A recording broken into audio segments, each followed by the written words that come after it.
Assalamualaikum warahmatullahi wabarakatuh. Bismillahirrahmanirrahim. Alhamdulillahirabbil alamin. Wassalatu wassalam ala sayyidina Muhammadin asyrafil anbiya wal mursalin wa ala alihi wa ashabihi ajma'in, amma ba'd. Hikam Ibnu Athaillah As-Sakandari, hikmah nomor 59 dengan syarah Irsyadul Bariyah ila ba'di ma'anil hikam al-Athaiyah, Profesor Dr. Yusri Rusdi. Bismillahirrahmanirrahim. Qata'a mutus sapa Allah as-sairina ing wong-wong sing isih berjalan, isih proses, masih berjalan, lahu menuju Allah, maring Allah, wal wasilina lan wong-wong sing nyampe ilaihi maring Allah, orang yang sudah mencapai Allah, diputuskan an ru'yati a'malihim, saking melihat amal-amalih, sairin dan wasilin, orang yang berjalan menuju Allah, orang yang nyampe Allah,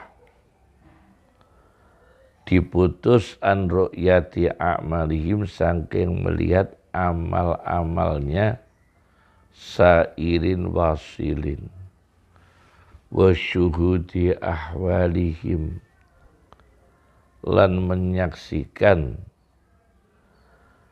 keadaan-keadaane sairin wasilin. Berjalan menuju Allah, jangan memandang, jangan membanggakan, jangan bergantung pada amalnya. Sudah mencapai Allah juga begitu, jangan membanggakan amalnya, jangan membanggakan ibadahnya, jangan melihat amal solehnya. Karena apa? Ammasairuna, anapun utawi wong-wong sing isih berjalan, fali annahum, mongko iku krana setuhune sairun, orang-orang yang masih berjalan menuju Allah, iku lam yatahaqqaqu, ora membuktikan, ora nyatakno sapa sairun as-sidqa ing jujur, ma'awahi sertane Allah, fiha ing dalem amal karo ahwal, yaitu amal dan keadaannya.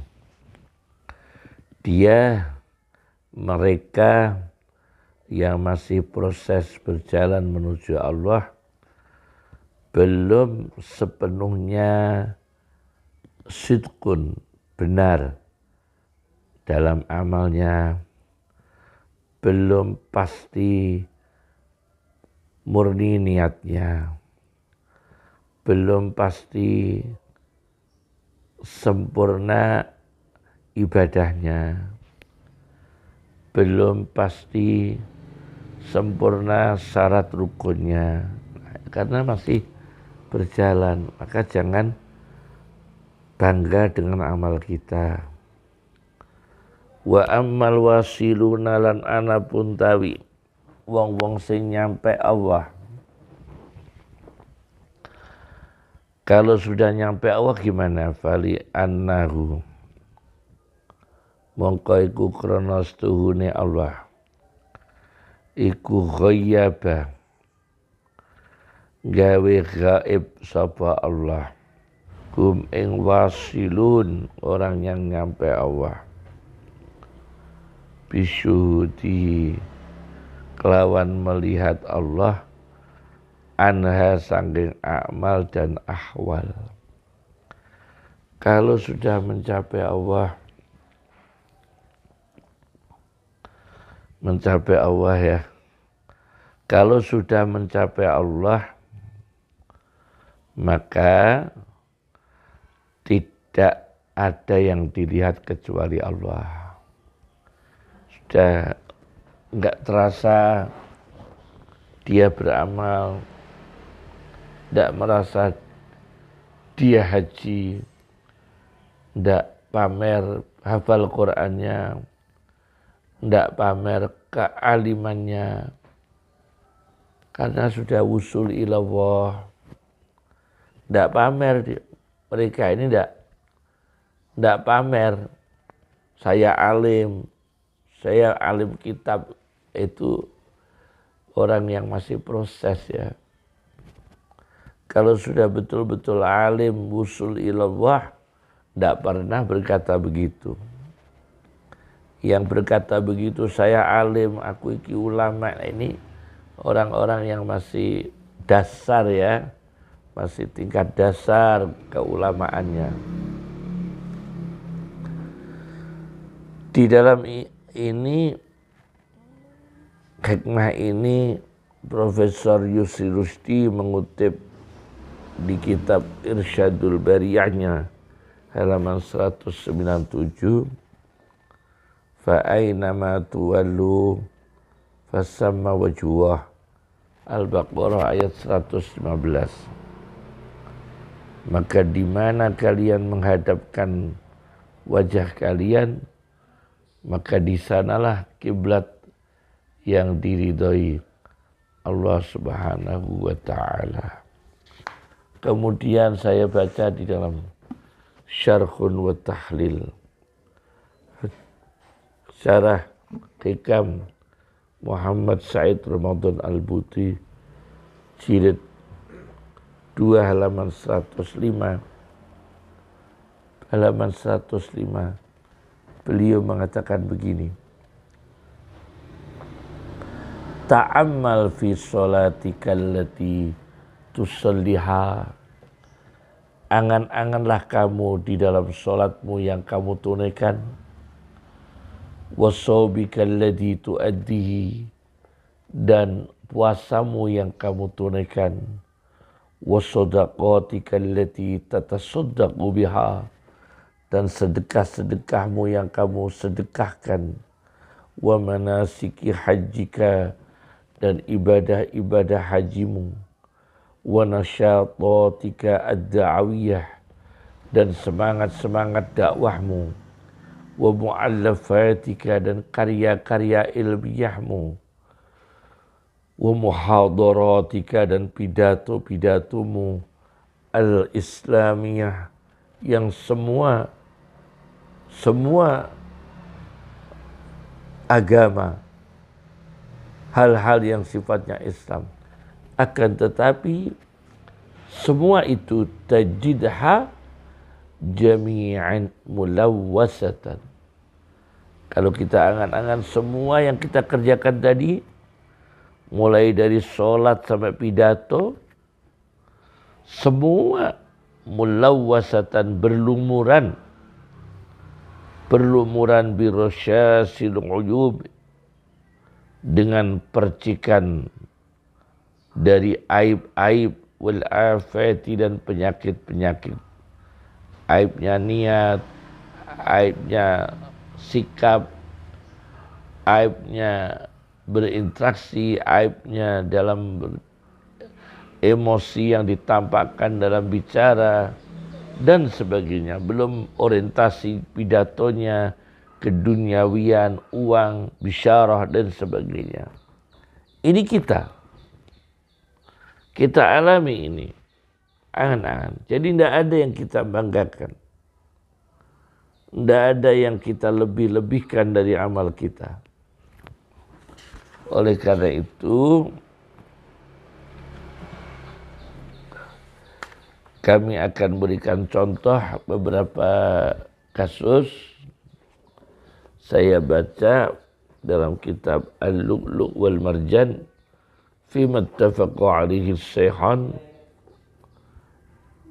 susunan Muhammad Fuad Abdul Baqi, di mana ada seorang laki-laki yang bernama Abdullah bin Salam radhiyallahu anhu bermimpi sepertinya dia berada di satu taman. Di tengahnya ada tiang besi. Tiang besi itu bagian bawahnya di bumi, bagian atasnya di langit.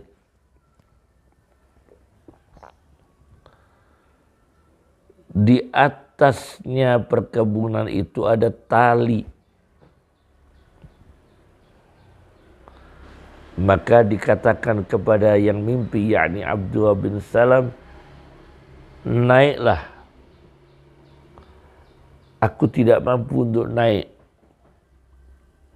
Dalam mimpinya itu, Abdullah bin Salam berkata, aku tidak mampu naik. Maka datanglah seorang khadim min Shaf untuk mengangkat bajunya Abdullah bin Salam dalam mimpi dari belakang Abdullah bin Salam. Lalu Abdullah bin Salam berhasil naik.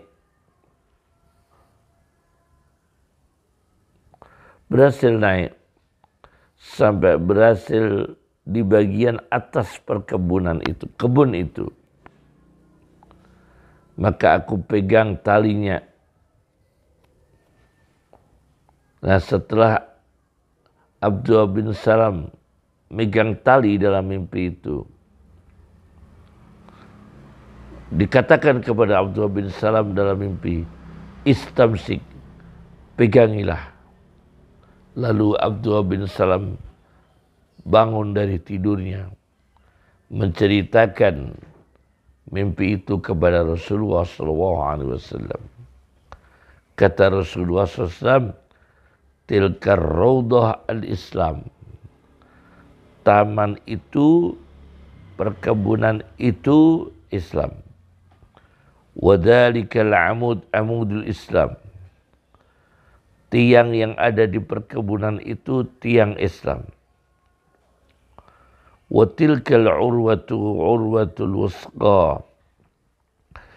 Tali itulah tali yang kokoh. Fa'anta adal islami hatta tamuta.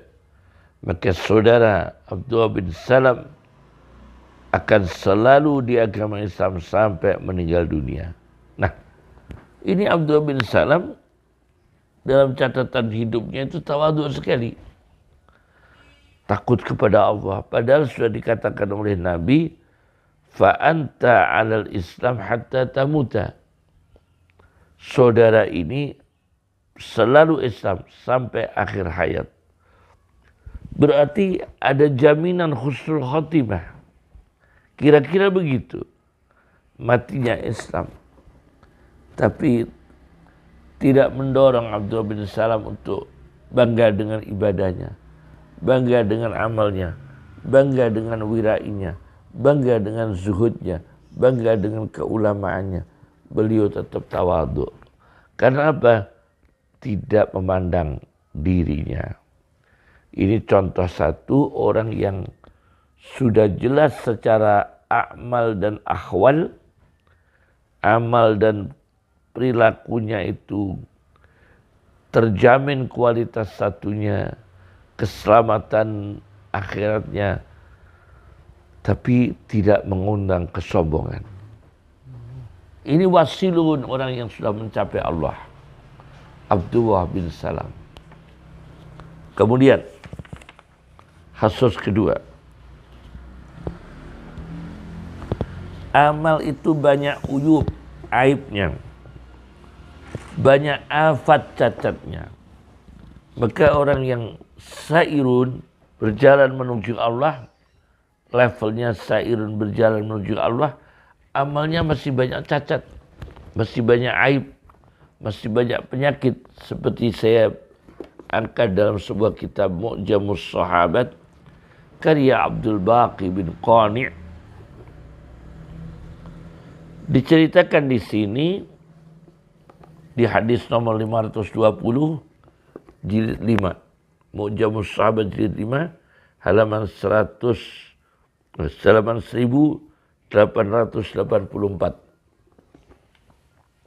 Ada dua wanita yang puasa. Dua wanita puasa. Dan mereka ini merasakan kehausan, merasakan lemas. Akhirnya dipanggil oleh Rasulullah SAW. Dua wanita ini. Dan Rasulullah mendatangkan gelas. Lalu memerintahkan pada salah satu wanita itu, muntahlah dalam gelas ini. Faqa'at ihdahuma lahman wa qaykhan wa daman. Salah satu dua wanita itu muntahkan dalam gelas Nabi SAW. Apa yang dimuntahkan? Daging, nanah dan darah. Lahman wa qaykhan wa daman. Kemudian yang kedua, perempuan yang kedua yang puasa juga, Nabi mengatakan muntahlah di dalam gelas ini. Akhirnya juga sama memuntahkan daging, nanah dan darah. Kenapa demikian? Karena kata Rasulullah SAW, inna hataini somata amma ahallallahu lahuma. Sesungguhnya dua wanita ini memang kelihatan puasa. Menjauhi makanan-makanan, menjauhi minuman, menjauhi yang batalkan puasa, yakni makan, minum. Akan tetapi wa aftarata ala ma harramallahu alaihima. Dua wanita ini selalu batal puasanya. Karena apa? Karena perkara haram yang mereka makan, yang mereka konsumsi dalam lidah mereka. Apa perkara haram itu? Falam tazala ta'kulani luhuman nas. Perempuan dua wanita ini selalu makan daging manusia dengan menggunjing, dengan ngerasani, dengan memfitnah. Mereka tidak berhenti-berhenti makan daging orang, menggunjing sana, menggunjing sini. Nah itulah buka puasa mereka. Maka begitu menghadap Nabi, memuntahkan di dalam gelas, dua wanita itu memuntahkan daging, nanah dan darah. Kasus ketiga, dalam kitab Mu'jamus Sahabat juga, karya Abdul Baqi bin Qadi al-Baghdadi, di jilid 5, halaman 1965. Di mana Sahal bin Hamdaliyah al-Ansari lewat. Ada seorang laki-laki yang sholatnya mundur, padahal di depannya masih kosong. Dia mundur di belakangnya. Kata Sahal bin Hamdaliyah, taqaddam ila musallak. Maju ke tempat sholatmu. La yaqta'ish syaitanu 'alaika sholatak. Jangan sampai setan itu memotong sholatmu, memotong atasmu, memotong sholatmu. Separuh konsentrasi Allah, separuh kabur, separuh bingung. tidak memahami isinya, separuh tidak baca apa-apa, pokoknya selalu ada cacatnya. Karena dari awal tata keramanya sudah dilanggar, di depan kosong dia di belakang, itu kan tata krama ibadah yang dilanggar. Nah, ini gambaran orang-orang yang sairun, berjalan menuju Allah, masih ada cacatnya. Semoga Allah memberikan barokah pada kita, amalnya bisa lebih baik, niat kita lebih tulus, lebih baik ya. Amin ya rabbal alamin. Assalamualaikum warahmatullahi wabarakatuh.